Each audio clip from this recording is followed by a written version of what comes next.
Bom dia, meus amados. Hoje é um sábado, dia 10 de maio de 2025. Vamos trazer um tema aqui que foi sugerido inclusive por vocês. Sempre tem alguém que acompanha o canal e dá alguma sugestão de temas. Nem sempre podemos atender aquela sugestão porque a inspiração não vem, é sinal que não está na hora de trazer a mensagem.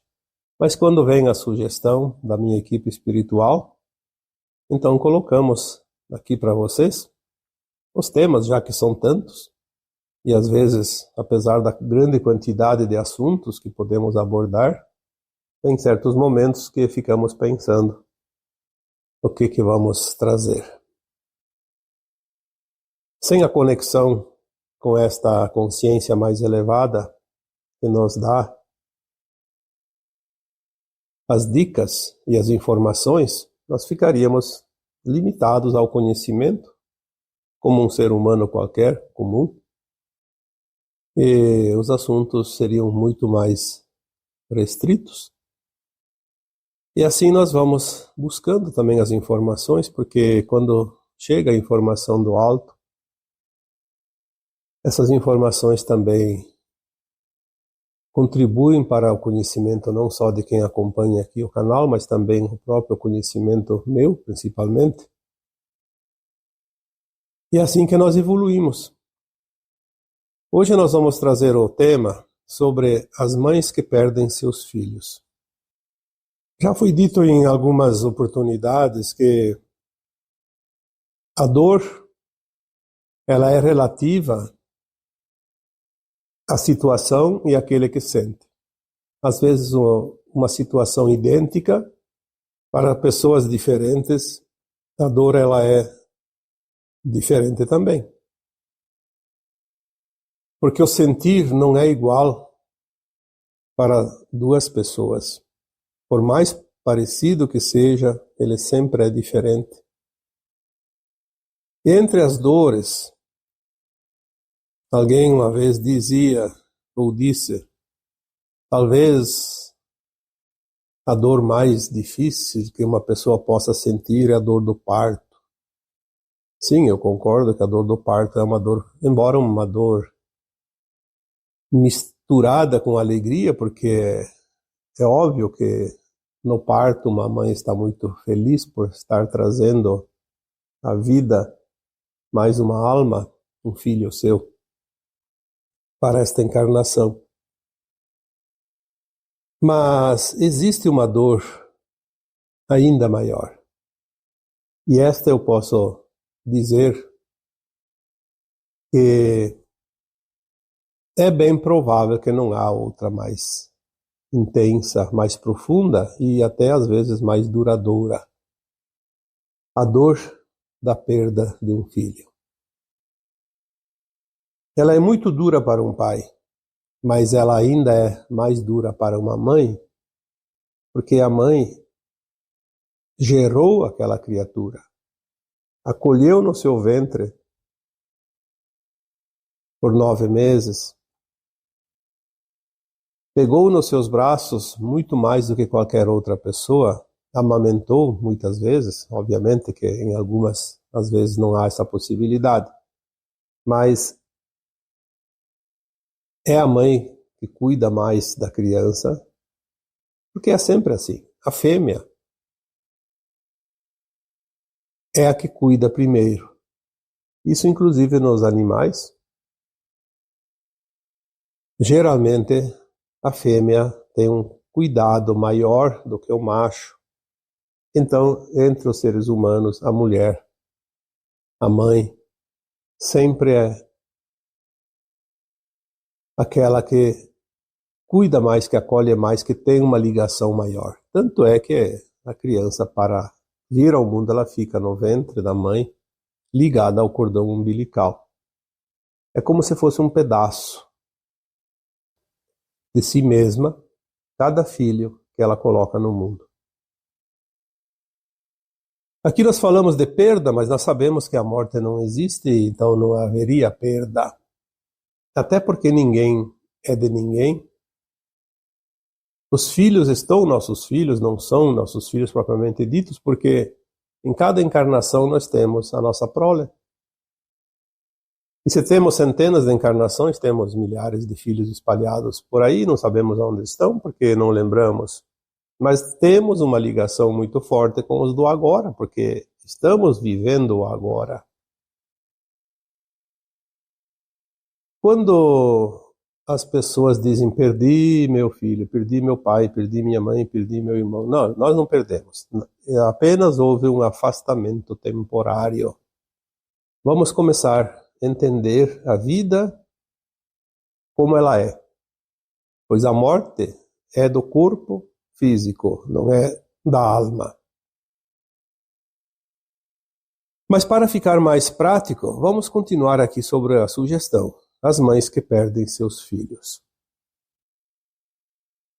Se é a dor mais forte, mais intensa, que uma pessoa, um ser humano, na qualidade de alma encarnada, possa experienciar, é com certeza uma moeda de troca muito valiosa. Porque a dor sempre é a moeda do resgate de algo que nós cometemos em vidas passadas. Se nós entendemos como funcionam as leis universais, as leis divinas, as leis da encarnação, ou da reencarnação, porque nós reencarnamos, nós vamos compreender que cada encarnação nós temos uma oportunidade de avanço na evolução da nossa alma, que somos de fato a alma, não somos um corpo, estamos num corpo. O objetivo é sempre da alma. O corpo é o instrumento que a alma se utiliza para experienciar determinadas provas, situações, lições, promover seus resgates, seus ajustes das vidas passadas, a fim de que ela possa evoluir. É difícil falar de um tema como a morte, por exemplo, sem entender a vida, sem entender quem somos, sem entender o que estamos fazendo aqui, o porquê de certas coisas, o porquê que alguém desencarna precocemente e outros uma idade muito avançada, por que alguns sofrem, outros não sofrem tanto, por que alguns têm limitações, outros têm uma vida mais tranquila. Tudo é resultado da própria caminhada da alma até aqui. Tudo que acontece de mais importante na vida foram pontos colocados no plano de alma daquela alma antes de reencarnar. Eu já falei aqui, mas é preciso repetir essa partezinha bem curta. Por que o ser humano aqui da Terra precisa morrer? A alma precisa desencarnar. Porque nós estamos num mundo de provas e expiações, e cada vez que a alma reencarna, ela vive um personagem por ela mesma estipulado antes de reencarnar. E ela vem sempre com o véu do esquecimento. Então ela vem, faz o seu projeto, ela faz o seu projeto e vem, cumpre ou não o projeto, porque as situações vão acontecer, mas a alma tem o livre-arbítrio de escolher o que fazer com cada situação. De acordo com as escolhas, ela vai evoluir mais rapidamente ou menos rapidamente. Mas ela estipula um prazo. Eu preciso de 50 anos, 80 anos, 90 anos. Tem algumas almas que dizem, eu preciso só de 1 ano, 5 anos. Eu só preciso nascer um dia. Eu vou desencarnar ainda no ventre, antes do parto. Tudo é plano de alma. E ela só vai lembrar das suas vidas continuadas, das anteriores, desta última, depois, no além-túmulo, quando ela está na 4ª dimensão, sem o corpo físico.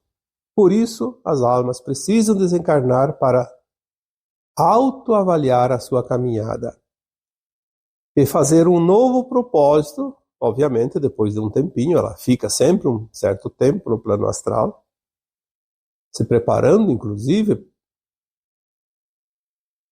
porque a reencarnação é muito mais difícil do que o desencarne.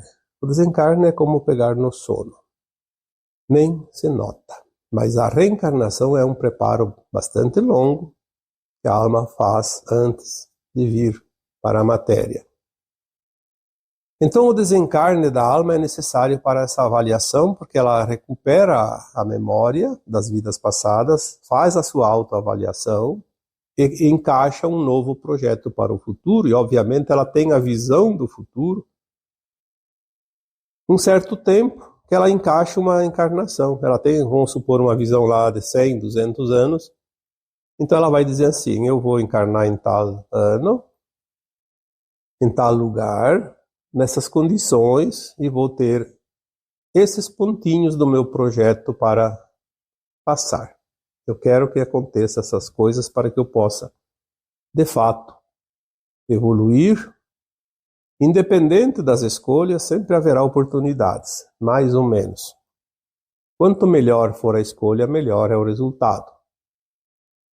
Por isso, compreender a vida, nós fazemos também as melhores escolhas. Aqui, por exemplo, quando uma mãe tem um filho que parte antes dela, é uma dor forte para a mãe, mas ela pediu antes de encarnar passar pela perda dolorosa, porque tem uma razão para isso. Pode ser um resgate de qualquer coisa. É um resgate valioso, encurta caminhos. Aquela criatura que era seu filho e que desencarnou, também tinha feito o propósito de vir naquela mãe, tinha a conta para quitar, e ela precisava desencarnar precocemente por uma razão.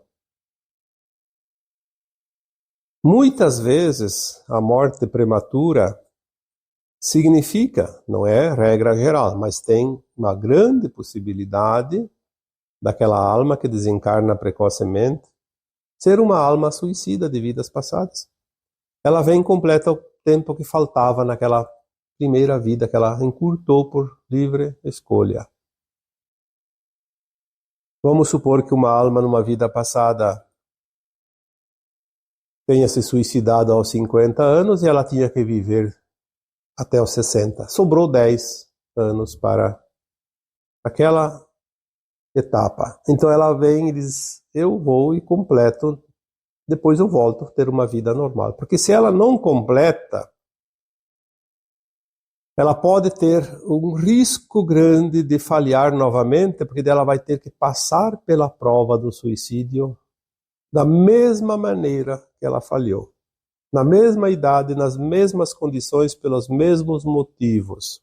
E o risco de falhar novamente é muito grande, porque aquela alma traz tendências. Lembrando que a alma é sempre a mesma, o corpo muda. Então as tendências que estão dentro daquela consciência, elas não ficam perdidas quando se desencarna. Ela continua como bagagem de alma. E ela continua como uma estrada que não tem fim. Nós só vamos sair desta situação de provas e expiações, da roda de Sansara, como é conhecido, quando a alma atinge a frequência da ascensão. Em todos os tempos houve almas que ascensionaram. Mas agora é um tempo de ascensão em massa e é isso que nós precisamos compreender. Essas almas que estão encarnadas atualmente, vamos contar aqui o último século da transição, mais ou menos de 1950 até 2050. Elas têm a oportunidade de resolver todas as pendências das suas vidas passadas. Então vamos supor que uma alma tenha se suicidado Vamos dar esse exemplo, mas tem tantas possibilidades, então não vamos ficar aqui dizendo, então aquela criança era um suicida. Não, tem muitas possibilidades, mas vamos dar um exemplo para que você compreenda também os outros. Aquela alma que se suicidou numa vida passada e ficou pendente de um certo tempo de vida. Vamos dar o exemplo aqui novamente, 10 anos. Podia ser 1, podia ser 5, podia ser 20, 30, não importa. Ela sabe que agora ela viria para a última encarnação nas provas e expiações. Lá no plano astral ela tem todo esse conhecimento. Então ela começa a pensar, e se eu falhar? E se eu não suportar a prova e me suicidar novamente? Estou fora da nova Terra. É um risco. Então a alma escolhe o seu melhor. Não, eu não vou correr esse risco. Vamos eliminar as possibilidades de risco. Então eu não vou passar pela prova do suicídio. Eu vou lá e completo. Naquele tempo. Porque nós sabemos que a lei do retorno, ela é certa, mas ela tem muitas possibilidades. O plano divino nos fornece alternativas sempre mais favoráveis do que desfavoráveis. Isso nós podemos chamar de providência divina. Nos é dado oportunidades mais até do que merecemos. Então a lei divina diz, você pode fazer esse projeto, vai lá, cumpre esse prazo que faltou. Então você quita esta dívida mais perigosa e dá tempo ainda de voltar a encarnar, como essas crianças que nascem agora também, que já têm condições e frequência da nova Terra. É um avanço, é um ganho. Então, quando nós começamos a entender isso, mesmo sendo um pai e uma mãe, que são os que mais sentem este afastamento daquele filho, daquela filha tão querida e amada, começa a chegar um certo consolo. Porque aquilo foi para o bem daquela criatura. E se foi para o bem daquela criatura, por que nós temos que querer que fosse diferente? Se nós amamos de fato os nossos filhos, nós obviamente queremos o melhor para aquela sua alma. Vamos supor que eu desse aqui um exemplo. Você é pai, você é mãe, você obviamente tem um amor muito grande pelos seus filhos. E se você soubesse que um dos seus filhos poderia perder a chance de herdar a nova Terra e ir para um planeta ainda de provas e expiações, agora que é um momento crucial da humanidade, você ficaria muito triste em saber que aquele filho ou aquela filha não estará na nova Terra. Mas se você souber que aquele filho ou aquela filha que desencarnou precocemente se libertou do grande risco de perder o direito de herdar a nova Terra, e isso provavelmente vai possibilitar com que ele tenha realmente a condição de ascensionar. É certo que a dor vai ser menor. Obviamente que não vai eliminar a dor, porque existe uma dor da ruptura, da separação. Isso não tem como evitar. Mas ela não precisa ser tão profunda e nem tanto prolongada. Muda tudo quando compreendemos. Por isso usamos essa frase tantas vezes. Compreender, aceitar, soltar. É a libertação de tudo que a gente tem de ruim, dor, sofrimento, dificuldades. Mas também o pai e a mãe que tiveram aquela situação de perda, vamos dizer assim, de um filho, de uma filha, Por que que eles têm que sofrer se aquela alma fez aquela escolha e era para o bem dela? Que culpa tem o pai e a mãe que tem que passar pela dor? É a pergunta que muitos fazem. Aí eu diria, ninguém passa pelo que não precisa passar. Ninguém paga o que não deve na lei divina. É certo que aquele pai e aquela mãe tinham uma conta também, e a conta é paga através dessa dor, porque sempre que há uma dor, há uma moeda de troca. A dor é a cura da alma. Aquela alma que tinha que desencarnar precocemente não vai escolher um pai e uma mãe que não tem que passar pela dor. Isso é impossível. Seria uma injustiça. É assim que as leis divinas harmonizam as coisas. Nós harmonizamos a nossa vida através das leis divinas. Nós podemos aqui dar exemplos práticos e reais. Eu não vou aqui citar porque pode causar alguma dor para algumas pessoas. Podem se ver nesta situação. Mas basta compreender isso. O pai, a mãe não sofrem por acaso. Tem uma causa. O filho que desencarna precocemente também tem um porquê. Não existe acaso, tem uma causa. E o mais importante é compreender que é sempre para o nosso melhor, nunca para o nosso pior. Isso não existe. Por mais que as pessoas se revoltem e não aceitem certas circunstâncias, tudo é para o melhor. Nós vamos compreender isso depois que desencarnar. Porque ao desencarnar, a alma vai entender o porquê que as coisas aconteceram na última encarnação, qual era o propósito, e ela vai entender que ela tinha pedido para passar por cada situação para o seu melhor. E foi para o seu melhor.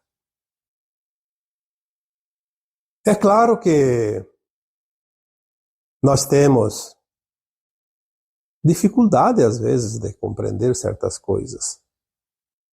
E na dor, parece que nada alivia. Quando é dor do sentimento, dor da alma, como uma perda, neste caso, dos pais que perdem um filho, não há nada que console, pelo menos por uns dias, mas depois vai passar. Tudo passa. Às vezes nós podemos mudar. Porque se aquela dor é uma moeda de troca, nós podemos usar outras moedas. Sim, nós temos alternativas. Por isso que o livre-arbítrio é importante. Muitas vezes nós temos um projeto e acontece uma situação dentro daquele projeto da alma. Dependendo da escolha que nós fazemos, nós criamos alternativas. Por isso não dá para dizer, é o destino, e se é o destino está selado. Não, não está selado. O destino é uma caixa aberta, que tem uma série de ferramentas, e você olha dentro da caixa e escolhe a ferramenta que você quiser. Nada é engessado, senão não teria sentido. Nós não poderíamos fazer nada e nós temos que fazer a nossa parte. Eu já devo ter contado, acho que num texto antigo, uma história. Eu vou ver se eu consigo lembrar dela aqui, não é muito demorada, é rapidinho, alguns minutos. Me parece que aconteceu com um casal de médiuns que frequentava e participava do Lar Frei Luís, lá no Rio de Janeiro. Se eu tiver alguma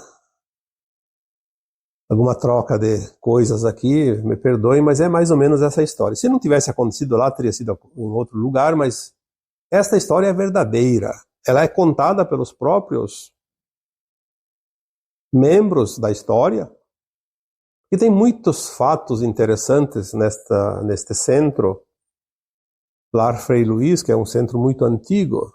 Aliás, é um dos lugares onde muitas coisas foram reveladas para aqueles que gostam e se interessam pela espiritualidade, pelo entendimento de quem somos de fato. Inclusive lá é um lugar onde houve muitas provas de materialização de espíritos através do ectoplasma, muitas curas. E tem pessoas gabaritadas e responsáveis e idôneas que contam essas histórias e revelam, inclusive em livros, pessoas ilibadas que não estão inventando nada, apenas revelando aquilo que se aprende, porque tudo é aprendizado. Nós não teríamos evoluído se não tivesse a colaboração dos espíritos, das almas que desencarnaram e que trazem informações, porque elas estão numa condição acima de nós. Elas estão na 4ª dimensão, em termos de frequência de alma, e nós aqui encarnados estamos na 3ª, que é a matéria pesada, consciência limitada. Então lá tinha um casal de médiuns que colaboravam com a casa, muito conhecedores da sua responsabilidade, da espiritualidade, e eles tiveram uma filha. Única filha. Aos 6 anos, essa filha foi acometida por uma doença respiratória muito aguda. Eu não lembro qual a doença, mas parece-me que é uma coisa parecida com a coqueluche. E a menina estava muito mal no hospital e certa noite o médico chamou os pais e disse: ela não passa desta noite. Se preparem porque o momento dela chegou. Este casal, esses pais, conhecedores da espiritualidade, entendem a vida, mas são pais. São pais como qualquer outro. Sentem a dor, sofrem. Porque o conhecimento ajuda, mas certas situações não tem remédio. Lembrando que os pais têm a conta também. Então eles, sabedores de como funciona a vida, e fizeram um apelo aos seus guias espirituais e fizeram uma troca, como se diz. Mais ou menos nesses termos. Olha, nós sabemos como são as leis divinas, temos o conhecimento, nada é acaso, mas é a nossa filha. Filha única. Nós podemos fazer uma troca. Ao invés de perder este tesouro que nos foi dado, nós vamos fazer uma troca. Vocês permitam que ela continue a viver conosco. Nós vamos nos comprometer a dar a melhor instrução para ela. Vamos trabalhar para que ela se transforme em médica para ajudar a curar pessoas. Nos dê esse crédito para que possamos fazer essa troca e ter a nossa filha junto com nós por mais tempo. Nós sabemos que existem os planos de alma, que eu estou falando não em nome dos pais daquela menina. Nós sabemos que existem os planos de alma. E nós não podemos interferir no plano de alma dos outros. Nem no nosso. Às vezes, a questão do prazo, a validade, como se diz. A alma fez um projeto e quer e precisa desencarnar naquela idade porque ela tem um propósito para isso. Mas às vezes pode acontecer situações onde há uma redução nesse prazo para evitar que a pessoa passe por certas dores desnecessárias. Situações que possam colocar em perigo e piorar ainda a situação daquela alma. Então há uma mãozinha na lei divina que diz, vou É o livramento, como se diz, tira a alma encarnada antes do prazo. E naquela situação, eles fizeram a troca sabendo disso. Sabendo também que há, às vezes, uma moratória, que é o contrário da redução do tempo. É um esticamento do tempo. Está fazendo um bom trabalho, está fazendo boas ações aqui na Terra, vamos dar uma moratória de mais um tempinho, 1 ano, 2 anos, 5 anos, 10 anos, enfim, 20, 30 anos, para que essa alma possa produzir mais aqui, porque ela está ganhando créditos. É melhor que ela fique encarnada do que desencarnar agora, porque é melhor para ela. Mas nesse caso foi um apelo sincero, uma intercessão. E neste caso, são raros, houve a moratória. A criança amanheceu sadia, saudável. Se curou, como um milagre. Então eles continuaram a vida normal, se dedicaram ainda mais do que já se dedicavam. E a criança foi crescendo, e essa história é verdadeira, não é um conto de fadas, não. Ela existe, está lá escrita, não lembro qual o livro que foi relatado isso. Mas eu li esse livro, do depoimento, do testemunho.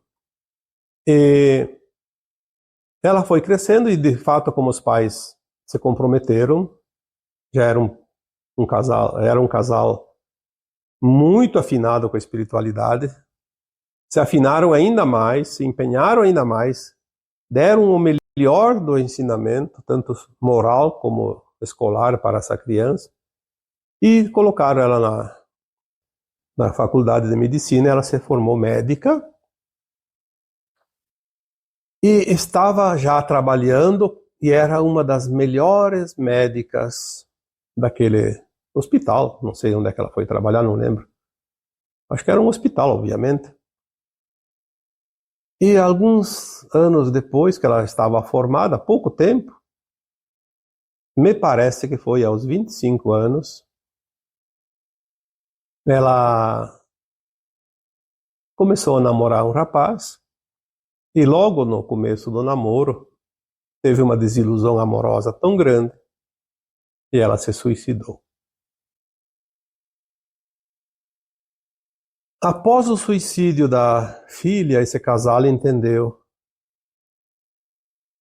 que a vida pode mudar a direção aqui e ali, fazer algumas curvas, mas ela tem sempre um sentido. Eles descobriram, entenderam, afinal, ficaram sabendo, porque você recebe essas informações, obviamente, de uma forma ou de outra, que a sua filha, numa vida passada, tinha se suicidado aos 25 anos por uma desilusão amorosa. E ela pediu para desencarnar aos 6 anos, ou entre 6 e 7 anos, seja ali naquela idade que ela adoeceu, para evitar a prova do suicídio. Isso foi uma dura lição para os pais. A dor deles foi muito maior, obviamente. Eles entendem das leis divinas, dos planos das almas.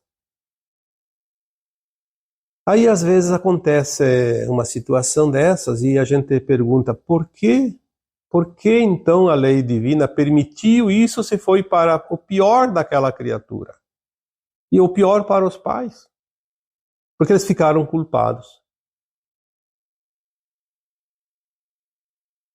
Se sentiram culpados porque, ao invés de melhorar a situação daquela alma, contribuíram para criar uma situação ainda pior. É duro para os pais e foi também duro para aquela alma. Mas nós sabemos que o plano de alma da menina, daquela alma que era a menina doente, previa isso. Eu posso desencarnar aos 6 anos, mas também posso continuar vivendo e passar pela prova aos 25 anos. E foi a idade do suicídio da vida anterior. Exatamente pelas mesmas situações, pelas mesmas circunstâncias. Na verdade, isso serve de lição para as pessoas. Por isso que às vezes é permitido certas coisas. Foi um desejo dos pais? Foi uma intercessão dos pais? Sim. Foram atendidos na sua intercessão? Sim. Mas serve de lição para que nós possamos compreender para os demais, para toda a humanidade, que nós temos que respeitar o plano de alma das pessoas. Por isso eu, quando sugiro para qualquer um de vocês, quando tem uma pessoa doente em casa, vamos fazer orações para aquela pessoa melhorar, se curar, se salvar. Sim, a intercessão funciona. Mas sempre é preciso fazer a oração, o pedido, a intenção, respeitando o plano de alma dela. Porque senão nós vamos, de repente, se sentir culpados. É óbvio que nós não temos o poder. Ali foi uma permissão. Foi uma moratória.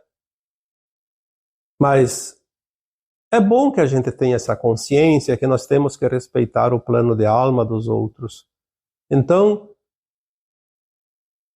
eu posso interceder por qualquer um, por qualquer pessoa, em favor da saúde, da melhora, de qualquer coisa, que ela resolva os seus problemas, mas sempre pensando e dizendo no início, respeitando o plano de alma dela, eu intercedo em favor dela. Eu coloco aqui meus créditos, minha intenção, meu amor, minha luz, para que ela consiga superar essa fase. Mas se o plano de alma dela for partir agora da matéria, que ela seja então amparada pelos braços das consciências mais elevadas que acolhem cada um quando mudam a sua faixa dimensional, no caso da morte do corpo físico. Que acolhem essa alma da melhor forma, dentro dos seus méritos, obviamente, interceder, porque a intercessão é doar energia, doar luz, que vai, às vezes, ajudar, e muito, aquela alma que precisa de uma luzinha, precisa de um coeficiente energético para atingir um nível necessário para transpor certos obstáculos, porque tem, sim, frequências em todo lugar, e na medida que a alma desencarna, ela vai aonde está a frequência dela. Se ela eleva um pouquinho a frequência, ela pode conseguir uma faixazinha um pouquinho melhor. Então, aqui deixamos hoje um assunto muito delicado. Às vezes, não temos palavras para dizer àquelas pessoas que passam por um momento desse, na perda dos seus filhos. Mas eu espero que com esta mensagem de hoje possa consolar, possa acolher, possa aliviar um pouquinho a dor nesses momentos tão difíceis que muitos passam. Está bem? Então agora eu vos deixo com o meu abraço de luz em cada um de vocês. Namastê.